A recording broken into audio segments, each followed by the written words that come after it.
The forecast is calling for a cold snap in a couple days, and I'd like to get my petunias moved up a pot size before the weather changes.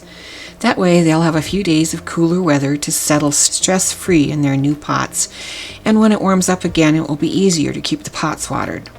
Now, because the plants have a lot of foliage, I'm going to use the pot-the-pot technique. I saw Laura from Plant Answer do this a few years back and decided right then and there that she was a genius. A few tips: the soil needs to be slightly damp so you can gently pack it, and when you pull out the pot, the sides will keep their form. And if you're going to be watering from the top, make sure you leave a water well at the top of the pot. Now, petunias are heavy feeders, meaning they like lots of nutrients in the soil, so I'm using potting soil and compost and mixing in some blood meal, bone meal, and slow-release fertilizer. This should take care of their nutrient needs until they're planted in the ground. Okay, I'll be quiet here for a few minutes and just let you watch how this pot-the-pot technique works.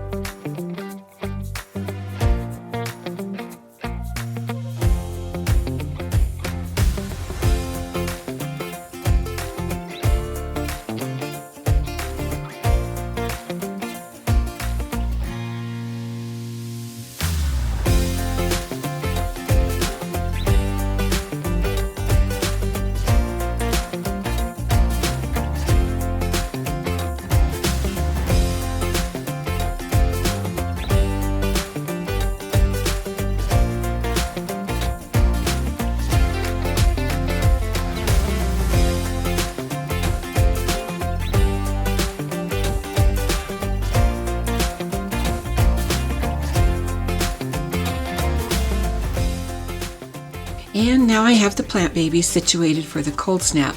Most of the trays will be in the greenhouse, but not everyone will fit, so a few trays will have to hang out in my sewing room. I'll be back in a few days to do a plant tray shift and dance, so stay tuned. And here we go. Everything will be shifted. I am the great shifter. According to my family, no one shifts better than me.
Now, all of these plants were plants that I seeded and started in my germination station in the basement, and I started with 11 trays. Now they've grown and I have 33 trays of plants, and they are doing marvelous.